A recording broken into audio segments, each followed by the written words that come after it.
Welcome back to What's the Situation podcast. Today, I'm joined by Omid Akale. He started as a real estate professional and went on to carve out a path as an acquisition specialist. From handling complex requisitions to strong multifamily and single family opportunities.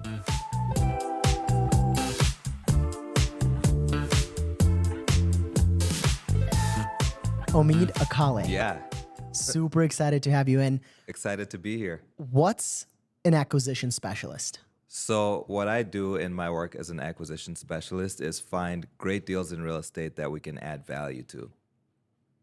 So, acquisition is just one part of it. It's working through the transaction and taking possession of the property or the deal. But in my work specifically as an investor and working with investors, we're looking for property that we can somehow add value to and resell it or keep it for the long term. Amazing. Yeah. Amazing. When you look at a property, what tells you this is a good deal?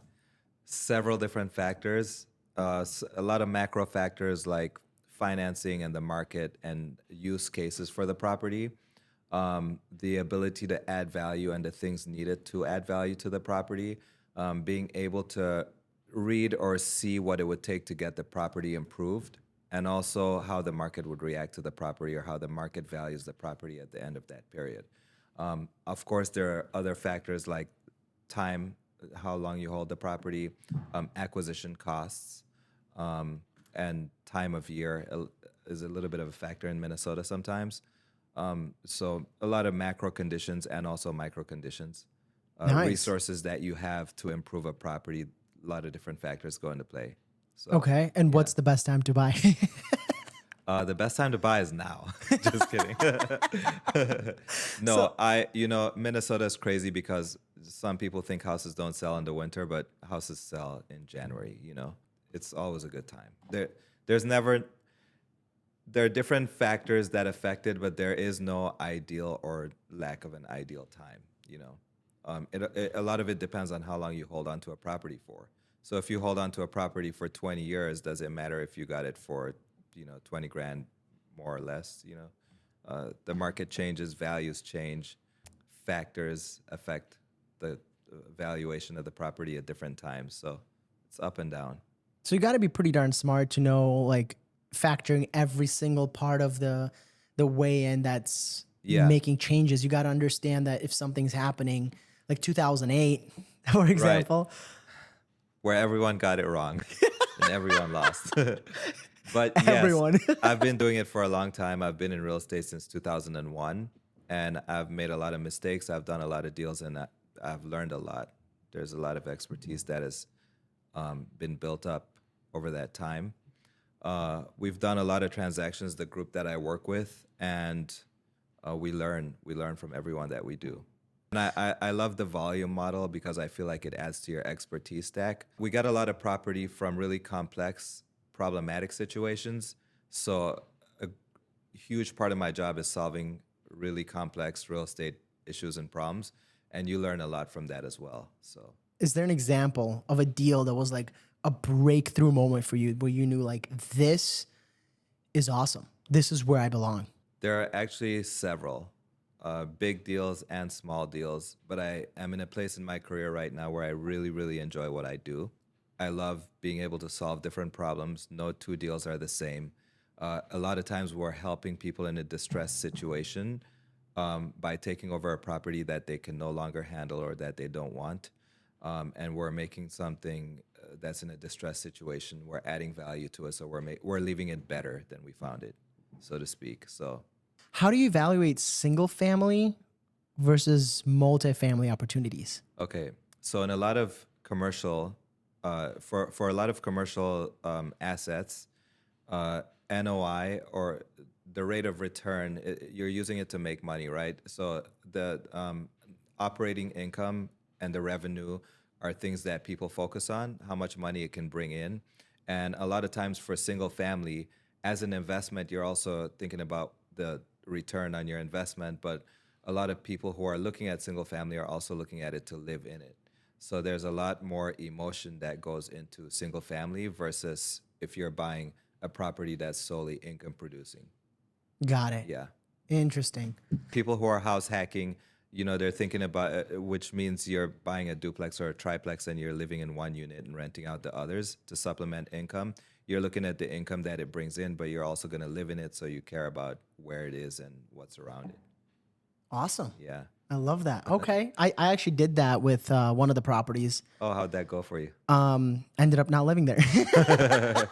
Yeah, a lot of people do it and then they, move on to something else and keep it. So, Yeah, yeah. yeah. Looking back, was there like a turning point in your career where like this is gonna work? Because you were a realtor prior, right? Yes. To become to being So I was a realtor investor. for close to 20 years.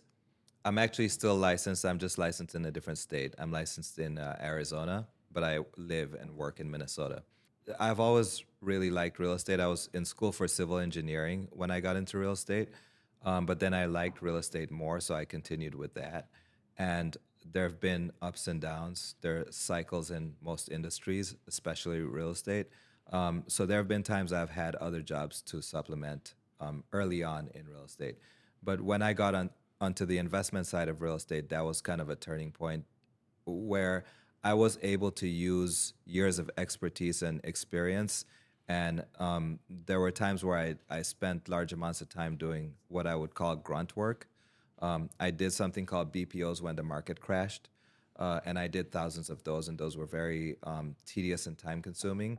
But it taught me how to properly evaluate property. And I think that was my first entry into the investment side of real estate. But after real estate started to pick up after the slump back in 2012 or so, 2011, 2012, that was kind of when it clicked that I wanted to be on the investment side, and it's the smarter side for me to be on. What do you think separates someone who dabbles as an investor or a realtor versus someone who is 100% committed to it? So I think that there are people who successfully dabble. There are some people who have a full-time job. I personally know people who have a pretty serious full-time job and then they also invest, but they usually do their own investments. People who sell on a part-time basis, it's kind of hard for them to get traction, but some people make it work. I think it has a lot to do with discipline and personality traits. People who are able to juggle multiple complex things at the same time can make it work. But for the most part, the people who I see who are actively successful in real estate are doing it full time.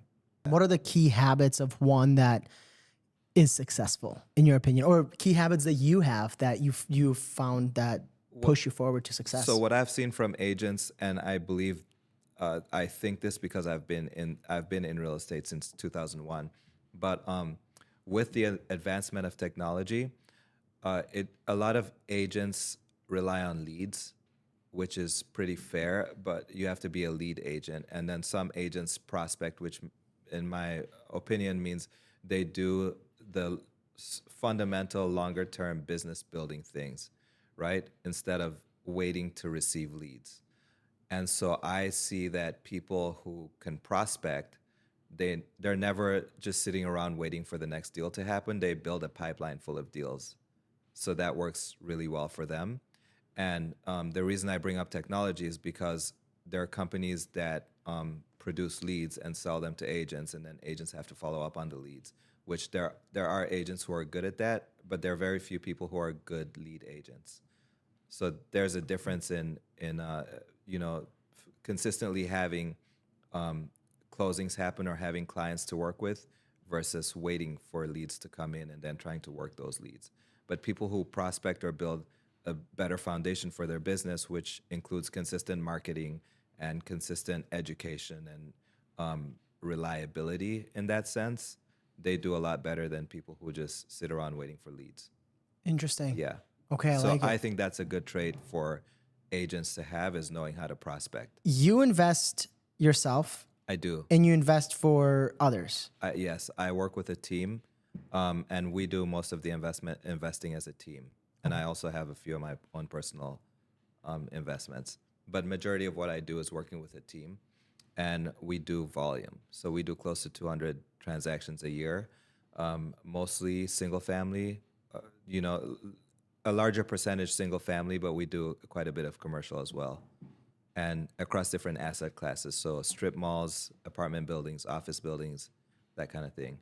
What do you think the market is for investors right now with rental caps, with all the things that is happening, especially here in Minnesota? This is for all the realtors out there listening. I'm just really curious your take on this. Yeah, so I think it really depends on timing. It depends on investors' ability to and resourcefulness. It depends on the project that they're working on.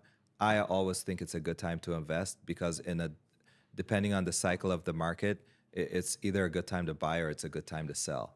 And so there's a question people ask all the time, which is how's the market? I never know how to answer that because to me, as an investor, it's always a good market. I think if there's little activity, you can find better deals. If there's a lot of activity, you can still find good deals to sell. It just your activity is ramping up. So no matter if the market is up or down, in my opinion, you're either buying low or you're selling high. So I think every cycle is good for investors. That's one of the differences between working on the investment side versus working on the retail side. I Because love if it. you work on the retail side only and the market is slow, then the market's slow. But if you're on the investment side and the market is slow, there are a lot of people who are willing to sell for less because houses aren't really selling. So you're getting better deals. Man, you just know the game. You just know the game. I love it. How would you compare investing into crypto or stock versus real estate? A lot of people say real estate is still king. There was a recent episode that I watched that they're saying real estate is more of a liability, not an asset. And maybe they just don't have your knowledge. But I think it's different. Personally, I like real estate because real estate is tangible. I've also invested in stocks and I've also invested in crypto. And I think the broader your time horizon, the better. And I think the same for real estate. I think it's a timing thing. I think it's what I call the time value of money. So, for example, if you invest in stocks, it's different if you're day trading, right? Because you have to be very active with the information and the precision of your timing. If you're day trading, but if you're investing in stocks and you want to really kill it, then you kind of want to wait as long as you can. Definitely crypto. I've taken some pretty hefty crypto gains and losses myself. oh, crypto is so So dangerous. I think for me to answer that question, I like real estate. I feel like it's a little bit more stable and the tax plays are better if you're investing in real estate. But it's also tangible, right? So you can lose a bunch of money on stocks or you can lose a bunch of money on crypto. And yes, you can also lose on real estate, but it's like real estate is multi-purpose, right? Because you can live in it, you can sell it, you can refinance it. If the value drops, you can maybe add value to it somehow. But then if you have crypto or stock losses, they just kind of disappear. So I like the tangibility of real estate. I also believe in crypto because I like technology and I like human advancement. And I love the blockchain concept, right?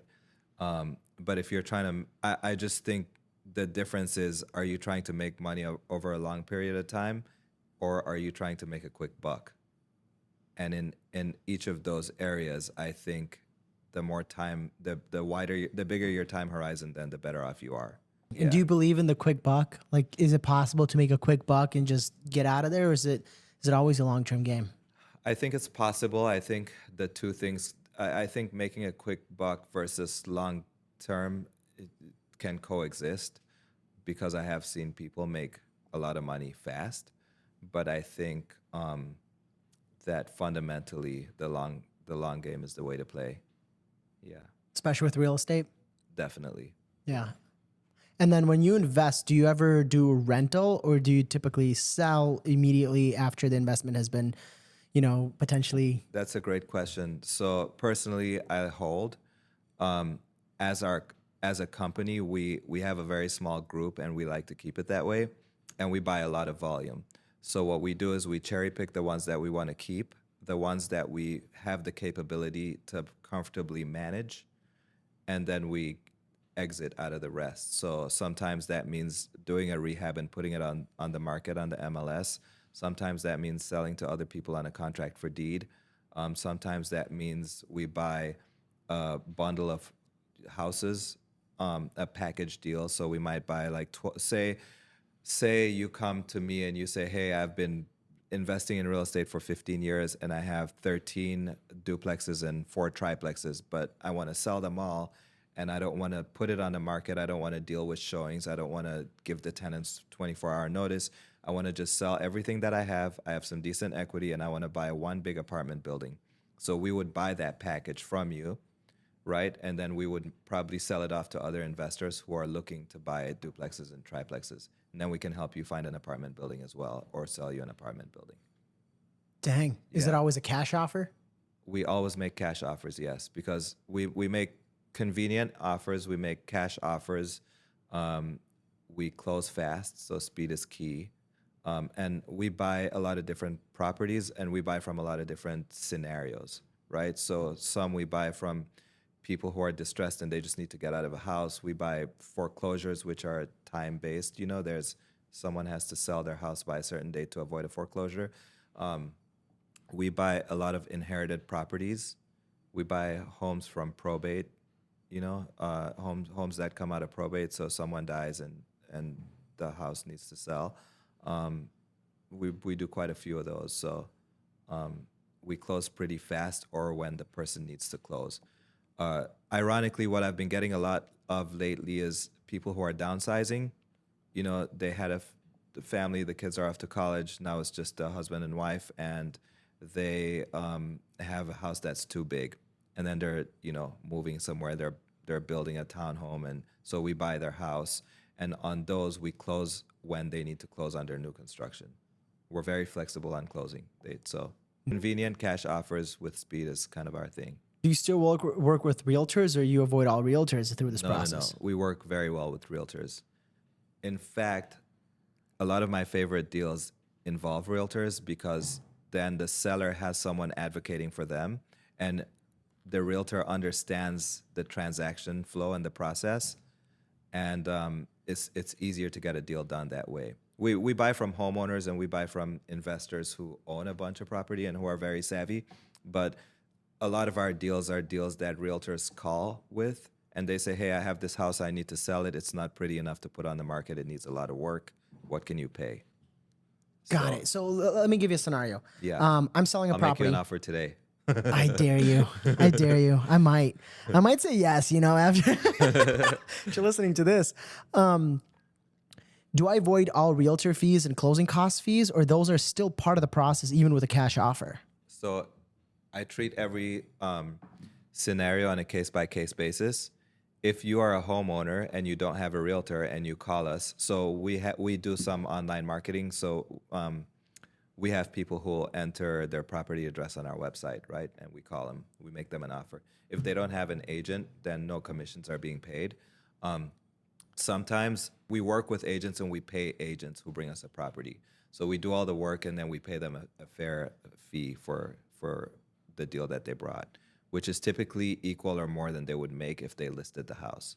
Amazing. Yeah, but this is better for a lot of realtors because it's a very straightforward purchase by savvy people. So say you're selling a house with this example that you just asked about, and you have an agent, we can pay your agent so that you don't have to pay commissions, and we can pay your closing costs, and we can close on the timeline that you need to close on. And we handle all the paperwork. So that alleviates you from putting your house on the market, getting a lot of people, random people coming in for showings. You have to leave every time they want to see the house. You have to pay your agent. And then say I'm a buyer coming and looking at the house, I'm usually asking for some concessions or some kind of a discount. And then I'm picking apart your house during my inspection and I'm trying to lower the purchase price. So you kind of avoid all that. Got it. So Yeah. you play with the numbers to make sure it makes sense for everybody after Right. like Yeah. a traditional route versus cash buyer like you guys, investors. Yes. That makes a lot of sense. Do you guys work with people like, let's say, Airbnbs? Do you ever We do do. Airbnbs yourself? I don't. We work with a lot of people who do inadvertently because we also kind of supply properties for a lot of other investors. We wind up having a lot of micro partnerships with other investors. So I have a lot of investors who Focus on one specific thing, and they know that my job is being out there looking for great deals in real estate. So they're like, hey, if you ever have a triplex in Bloomington, I really want to buy triplexes in Bloomington. That's my model. Or I need a student housing by the U of M. If you ever come across any good deals, let me know. And we buy it with cash for a good deal, and then we resell it to them. So that's one of our exit strategies. That is incredible. Yeah. So we don't do every model, but we buy almost everything that we can figure out has a good value, because we also have a lot of people who rely on us to find them good deals. That's incredible. So, okay. So if you resell to somebody, do you sell it through a traditional route, like through a bank, We or are can. you the bank? We can. So we sell as we have quite a few buildings that we've sold on a contract for deed, but sometimes we'll buy a house and then we'll sell it to someone else, and we hold it, and then they get a loan on it, and then they buy it from us. But we get a better deal because we buy it for cash, right? By going cash, we eliminate underwriting and the time cost of underwriting. We eliminate appraisal. So when I go and look at a property, I'm looking at it as a buyer, an inspector, and an appraiser. Not an appraiser, but I'm looking at market value, right? I'm also thinking about what it would appraise for, but I'm looking at market value, which is a little bit of a different value than an appraised value, because that's for the bank. So I'm looking at what it's worth today and what the market would pay for it today. So yeah, Incredible. I love it. Okay, let's take it back. What was your childhood like?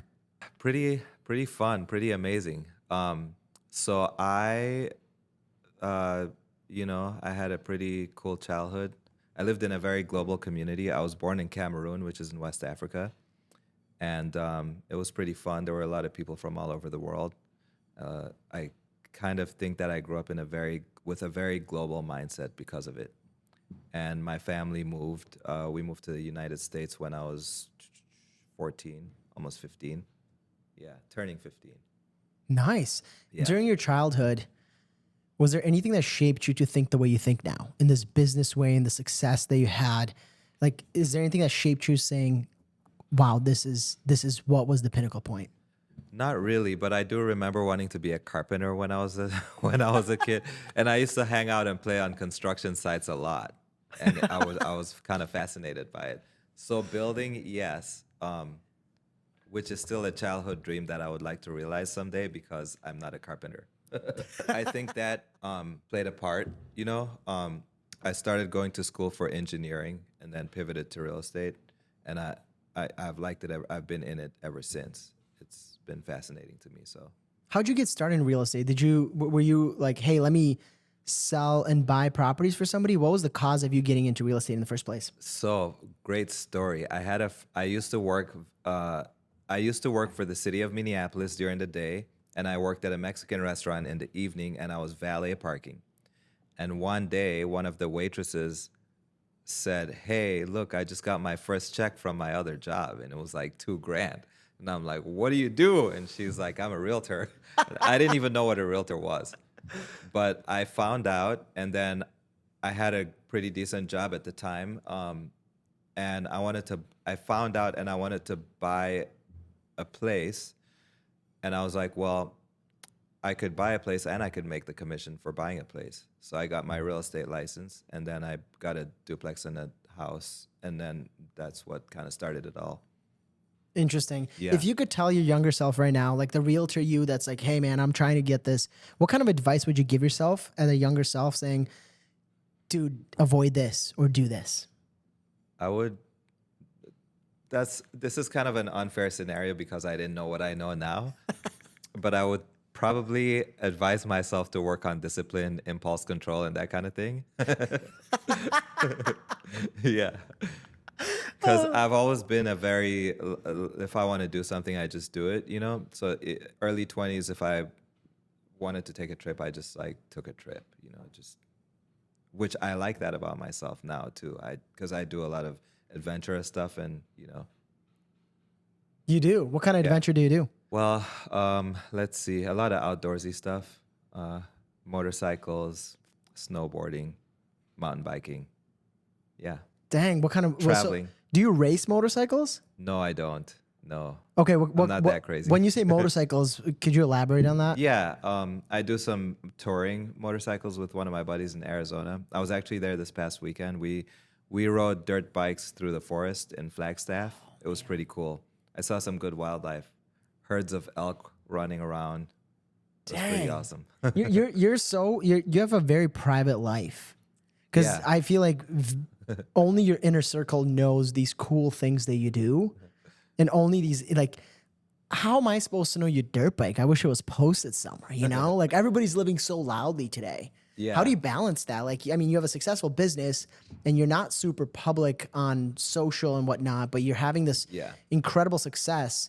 Do you think it's important for people to have social media to be successful? I think if you own a business, then you need to have social media, and I believe in personal branding because people care about who they're doing business with, and people want to know who you are. So I do think it's important. I also do think that personally, like there's a lot that if I'm outdoors, if I'm going on a super cool hike, most of the times I don't have my phone with me, right? So I believe in enjoying the moment as well. Nice. Yeah, definitely.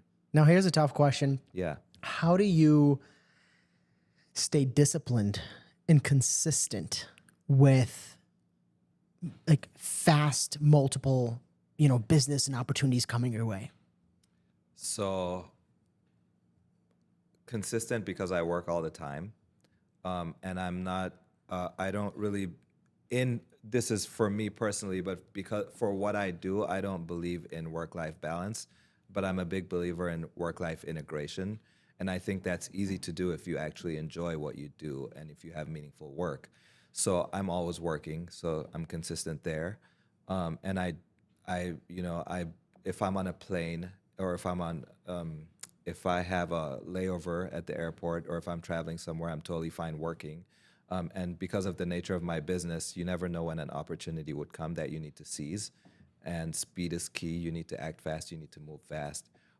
We work with a lot of complex problem properties, so there are a lot of problems to solve all the time. And sometimes it's like you work on a solution and then you have to wait for another party to do something and then you have to take it from there. So I kind of always have to be on. So that I think helps with the consistency, helps with discipline. And for me personally, I try to work out every day because then I feel like I'm doing the hardest thing of my day in the morning. And I think that consistency transfers over into my days and my weeks.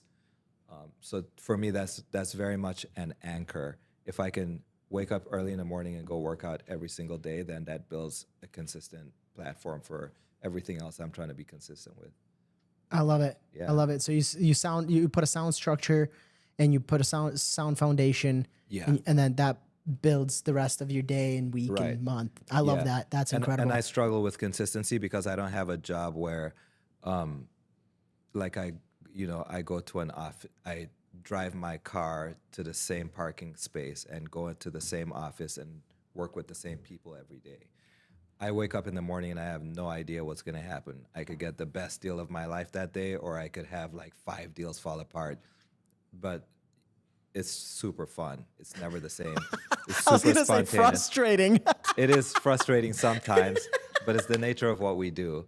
And, a lot of times I'm in several different cities every day. I drive a lot for work. So I don't mind it because I talk on the phone or I consume a lot of content, listen to podcasts and things like that or audiobooks.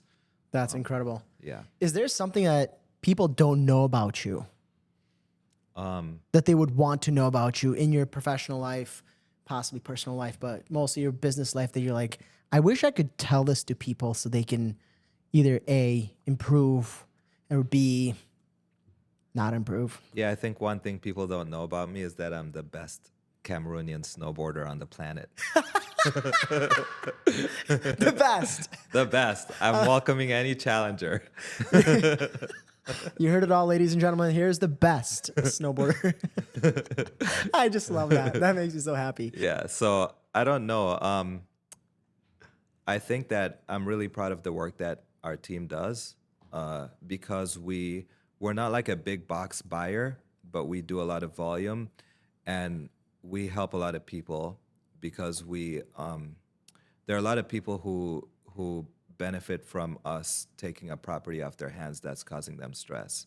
And so my work is really fun for me. It requires a lot of diplomacy, it requires a lot of empathy, and it requires emotional intelligence and knowing how to solve problems really well. And sometimes things are built up really fast. Sometimes things fall apart pretty fast, and being able to be stable during that is pretty crucial. So Crazy. How many homes do you see on a daily basis typically? it really depends. Some days no homes, some days 12 homes. 12 homes in a day? Yeah, yeah. I've easily Dang. done Have you ever seen like just crazy homes where you walk in and you're like, Yes, this is 100%. Yeah. Um, I have seen homes, we've bought fire damaged homes. We've bought lots of hoarder homes, which are really sad to see the way some people are living, typically because for some reason or other, they were unable to keep up with the maintenance of a home. We've seen homes that are really destroyed, homes that are boarded up. I have been in homes where it's kind of sad, but someone died and no one found them for a while, and so they like seeped through the floor into the no. concrete. Yeah, pretty bad stuff. We've been in homes where there were murders before. Um, yeah, pretty insane. I mean, I have stories for days. And you still put an offer in. No, there was actually a time where we decided not to buy any homes with bad energy. So we had a team meeting and we decided not to. And the reason for that was I was going after a house in Robbinsdale. It was a side by side duplex. And the guy was like, hey, I just want to sell my house. My dad and my sister live next door and we can't stand each other. So we're working through this purchase of this home. It was during COVID. I was actually in LA, and one of my team members called me and he says, I'm watching the news and there's this house. Isn't that the house we're trying to buy in Robbinsdale?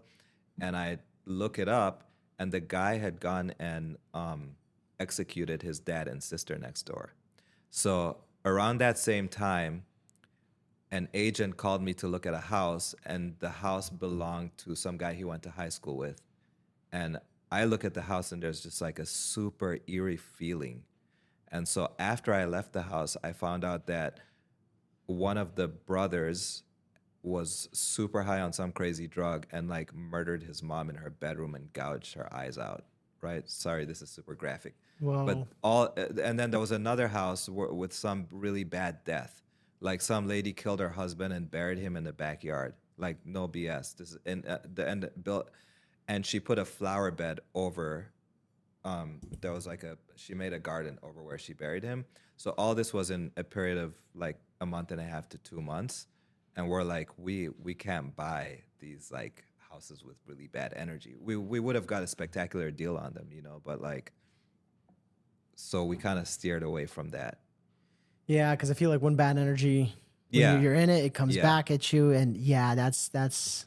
yeah. And these are just a few stories, right? Like there are tons of houses where someone was elderly and they passed away, and it's the way it is. Sometimes people don't get found for a while, or you know. Do you Yeah. ever feel like it's your life is in danger walking into a home? I actually haven't. There have been a couple of instances where we looked at some homes and there were squatters in there with a bunch of dogs, but I haven't felt like my life was in danger in any home, luckily. Okay. Yeah. So Okay. I've never felt that threatened. Um, but yeah, I mean, I've seen some crazy stuff. I remember looking at a really nice house. It was dilapidated. It was really bad. The house itself was a very nice house in the Prior Lake, really nice neighborhood. And we're looking at it, and the staircase to the basement was gone, right? But we were buying it. It was a house that had gone into foreclosure. And there was like crazy meth or drug use down in the basement, but there was a cage, and we think it was for human trafficking. So No. we have seen like some of the craziest Do you ever stuff. report this to anything or anybody? If there's like a crime, we'll report it. Okay. Yeah. But typically it's in a situation where whoever is selling it knows. like maybe the bank repossessed it and we buy as is. So the houses are being sold as is. No matter what the situation is, we take it if we buy it. Wow. And we assume the improvement and the cleanup and that kind of thing. Right. I mean, if you come into a hoarder house, you got to take everything out. I mean, dumpsters. I looked at one last week. And I couldn't see the windows because there was one path to walk through, and like I was like chest high. If I tried to get out of this path, I was like chest high and whatever cereal boxes, like 2 liter pop cans, pop bottles. It's crazy. It's pretty sad. It's pretty sad that not to say anything about first or third world countries, but to see this kind of thing happen with people. One was really sad because the guy broke his back and had no one to take care of him, so he just couldn't get off his couch, right? And we wound up buying that house, and we trashed it out, and we actually sold it to this other investor who he was a doctor, and he went and did the work himself. He would like buy houses and do the work himself on the weekends. He was a pretty cool dude. He didn't care. Wow. He probably made a pretty penny on that house too. I mean, if you put in sweat equity, sweat equity is... Yeah, it is what it is. Then you got to determine... Don't you have to determine what your time is worth and everything with that then? Absolutely. I'm constantly weighing out all these factors, Sometimes a deal might seem like a really good deal, but you still have to weigh out what you spend your time on. A perfect example, I looked at a house in a really, really nice exclusive pocket in St. Paul. It's very highly sought after. A lot of wealthy young professionals from St. Paul will go to the Ivies, and then they'll come back and buy in this neighborhood, and they'll hold on to a house for like 25, 30 years. So I'm looking at this house that was part of this family for a very long time. The owner was a theater actress, popular from St. Paul. And so it's inherited, and I could probably get it for 500. That's kind of the number that we chose not to do this deal, by the way. Okay. But 500, and the scope of work we estimated to be about 400K. But it was built in 1890, and it's a massive Victorian house. So once you start taking these apart to make them modern, you never know what's behind the walls, right? But we could have probably sold it for like 1.6 million. So that looks like a really good margin. But the scope of work would have required 5-6 months. And then you have a smaller buyer pool at the $1.6 million price range than if you were selling a 300K house. A lot of people can afford that. Not too many people can afford. So your hold time is longer. So your cost of money is longer, right? So we had to weigh how much, and it was a massive rehab, right? So we had to weigh what we currently have going on, the other opportunities, so opportunity cost.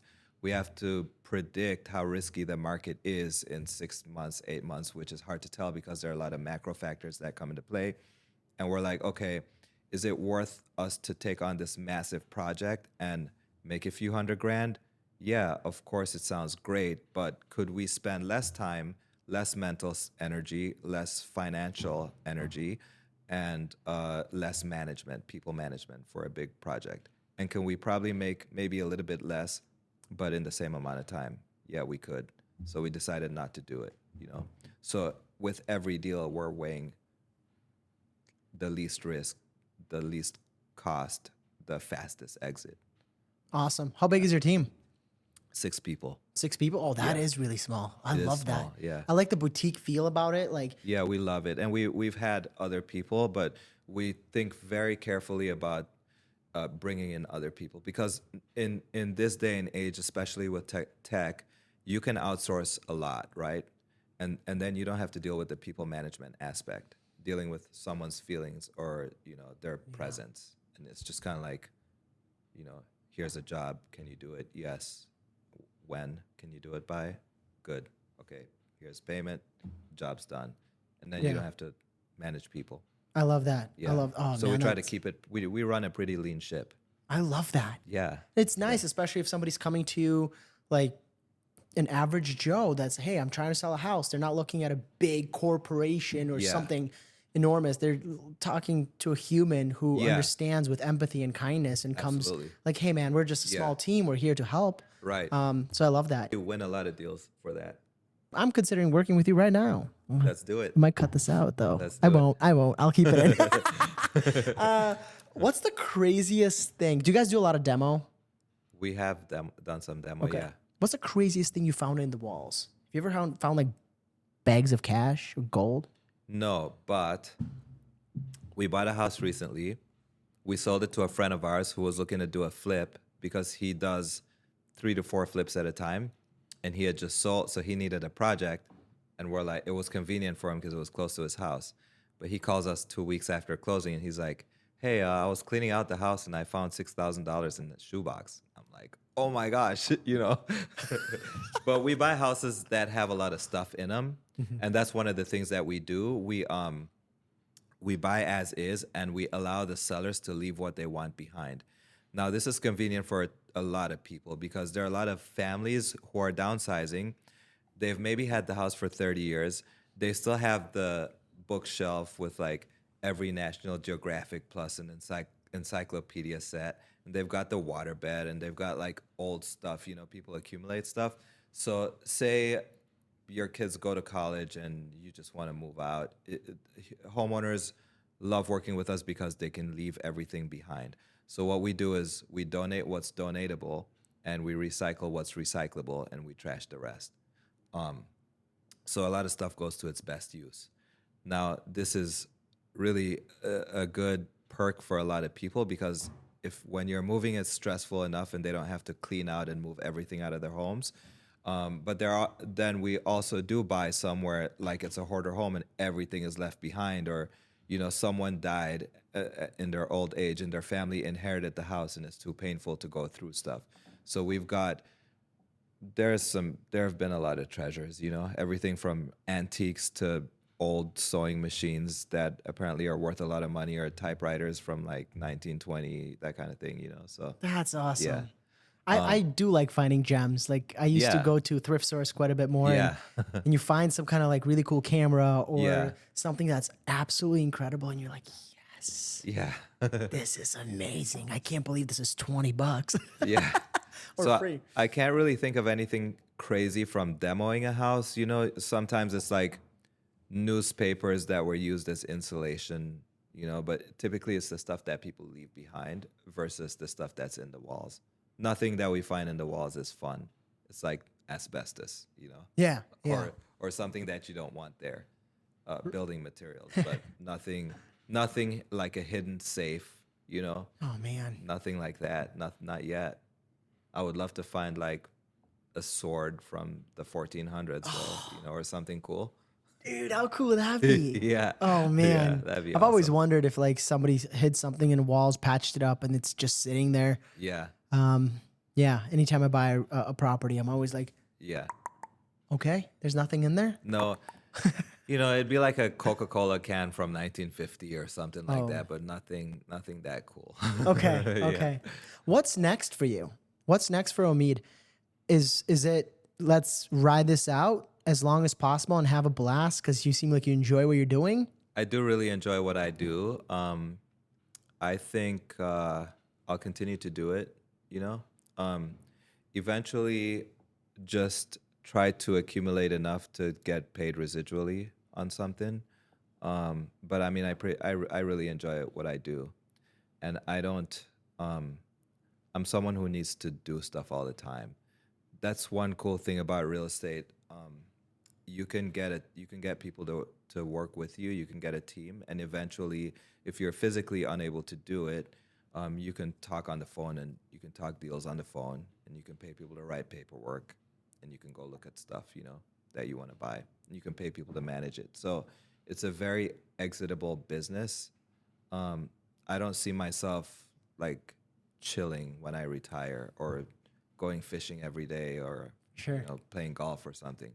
But I like the outdoors. I love hiking. I like traveling, seeing the world. Yeah, so I love that. That's Before we what's- wrap up, I'm going to ask you one more question here. yeah.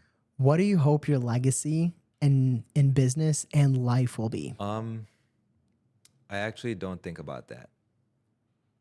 Yeah, I believe in living in the moment. I'm not trying to leave a legacy. I know that's weird. You know, I try to be a great parent by example. I I actually listened to something really interesting in a podcast that I resonated with, and someone was asking a friend of his who had a multi-bazillion dollar exit, like, well, what's the meaning of it all, right? And the guy was like, "What makes you think life needs to be meaningful?" Because he had done it all. It's like uh, I like to be present in the moment. I don't know that I necessarily need to leave a legacy. I just try to do the best I can every day, and yeah, I don't believe that I need to leave a legacy. I think Interesting. people get forgotten really fast, and life moves really fast. So make the best of your time here, and I don't know if intentionally trying to leave a legacy really works. Yeah. Maybe it does, maybe it doesn't. I believe in mysteries, so Thank you, Omid, for coming on and talking to me and chatting with me about all these incredible things you do. Thank you guys for joining, and we'll catch you guys on the flip side. thank you.